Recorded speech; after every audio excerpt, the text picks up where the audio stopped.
Oke, di sini saya punya dua variabel baru, yakni tentang rambut virgin atau rambut yang tidak pernah diwarnai sebelumnya, tidak pernah mengalami proses kimia sama sekali, benar-benar natural hair. Dan variabel kedua adalah rambut yang sudah saya gelapkan 50% di bagian ujungnya.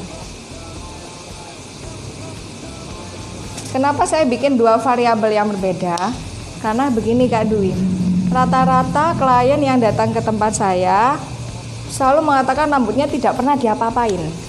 Nah, tapi begitu kita kerjakan hasilnya ternyata belang.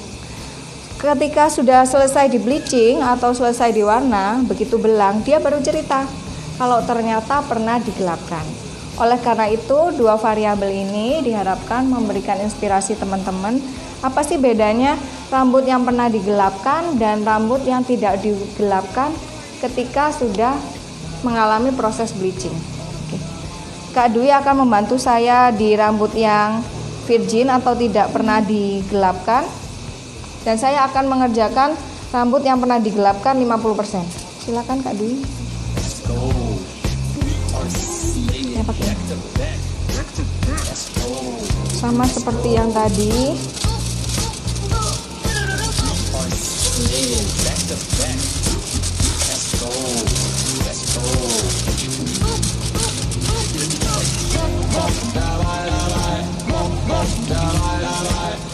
Jadi ini proses bleachingnya juga beda ya guys, antara rambut yang belum diapa-apain sama yang udah pernah diwarna.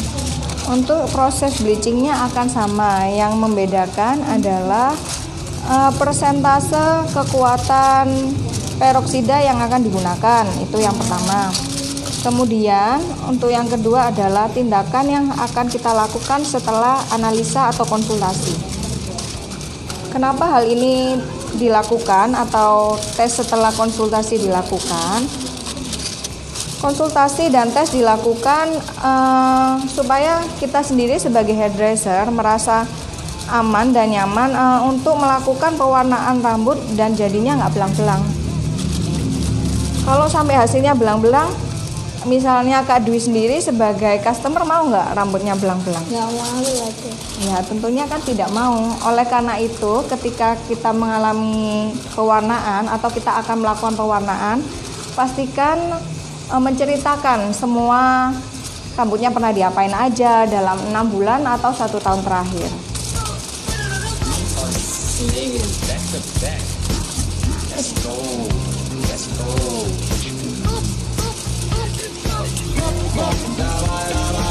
Oke, dibungkus lagi seperti tadi.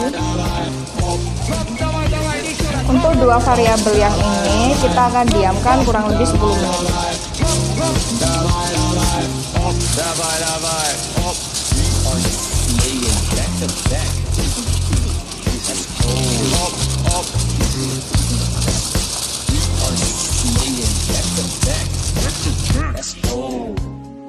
Kenapa sih Cia harus 10 menit? Oke, kenapa saya menggunakan waktu 10 menit untuk tes di variabel yang kedua?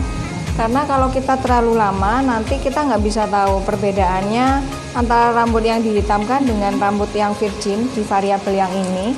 Nanti warnanya akan terlihat rata. Tapi kalau di 10 menit dia akan kelihatan, masih tetap kelihatan belangnya akan lebih kelihatan. Seperti itu teman-teman. Oke teman-teman, sudah 10 menit dan saya dan Kak Dwi akan membuka hasil praktek kita yang di variabel kedua. Oke.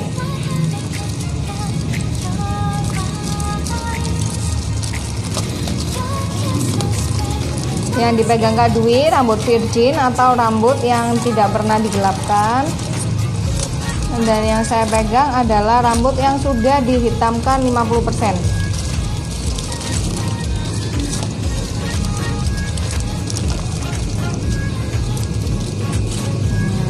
Di sini kelihatan ya. Yang ini rambut yang virginnya yang tumbuh di atas, yang ini yang pernah dihitamkan. Warnanya kelihatan belang. Yang dihitamkan dia tetap akan hitam atau tidak keluar warna bleachingnya. Sedangkan untuk rambut yang virgin atau tidak pernah dihitamkan, dia warnanya akan rata dari atas sampai ke bawah, warnanya akan coklatnya rata. Ya, perbedaannya ya. Oke, kita bilas dulu. Empty streets, but I keep searching for your trace in the dark. Losing myself in the endless memories of the end right from the start. You're an obsession in my head, I can't forget your eyes. Your kisses burn my skin, I feel so empty inside. Oke, silakan dikeringkan, Kak. Oke, ini ya rambut yang pernah digelapkan. Dia tetap akan gelap pada bagian ujungnya, dan yang bagian tidak digelapkan, bleachingnya akan masuk dan dia akan jadi lebih terang dari warna dasarnya. Sedangkan untuk yang rambut virgin, dia akan rata dari akar sampai ke ujungnya. Kalau semisal kita pernah Menggelapkan mewarnai rambut? rambut ya, tapi itu udah bertahun-tahun yang lalu, apa itu kita harus ngomong sama pihak salonnya, saya pernah menghitamkan rambut tapi udah berapa tahun yang lalu gitu, itu Oke. ngaruh apa enggak? Apa Oke. ada jangka waktunya kayak gitu? Oke, akan jauh lebih baik kalau seorang customer menceritakan kepada kita apa saja yang pernah dilakukan sama rambutnya. Misalnya pernah digelapkan, atau misalnya pernah diwarna biru, pernah diwarna merah, dia menceritakan. Karena tugas kita sebagai hairdresser adalah memastikan langkah apa yang harus kita ambil agar warnanya sesuai dengan ekspektasi yang klien mau. Misalnya kita melakukan strand test, seperti ini namanya strand test. Jadi kita bisa tahu berapa lama sih waktu pendiamannya, harus kita apain, kemudian pernah digelapkan atau enggak. Nanti tahunnya akan diketahuinya ketika kita melakukan strand test. Rata-rata klien yang datang ke tempatnya CC, rata-rata nggak mau cerita pernah diapain, rambutnya pernah digelapin atau enggak. Dia pasti akan ngomong, saya cuma pakai warna coklat gelap. Nah, begitu kita tes, hasilnya seperti ini gitu. Ternyata warnanya masih belang. Untuk jangka waktunya sendiri itu apa ada jangka waktu khusus?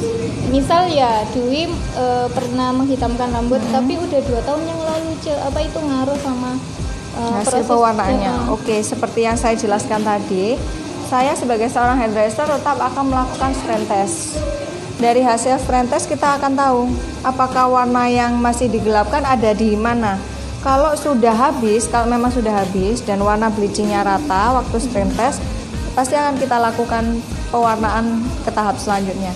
Tapi apabila hasil strand testnya sendiri dia di ujung rambutnya masih belang, masih hitam atau masih gelap, ya kita akan ceritakan juga sama klien kalau ternyata warna rambutnya masih gelap di bagian ujungnya, begitu Kak. Berarti ada tesnya dulu ya betul. sebelum proses pewarnaan.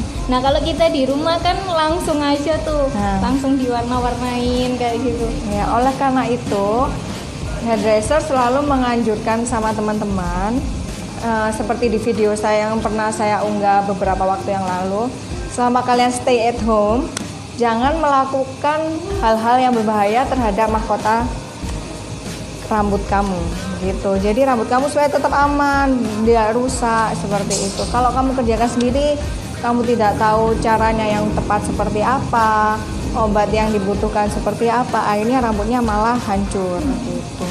Lebih aman langsung ke Lebih yang aman profesional langsung aja. datang ke salon atau hairdresser yang sudah berpengalaman, seperti itu Kakak. Terima kasih buat Cece Lisa yang udah mengundang saya. Dari konten tadi, dari percobaan kita, saya belajar banyak hal, dari mulai bleaching, bahayanya, terus bahan-bahannya apa saja. Saya juga pesan sama teman-teman jangan melakukan hal ini di rumah tanpa mengetahui prosedur yang baik dan benar. Ada baiknya kalian pergi ke salon profesional dan hati-hati dalam memilih salon karena kalian harus benar-benar tahu mereka profesional apa tidak. Terima kasih.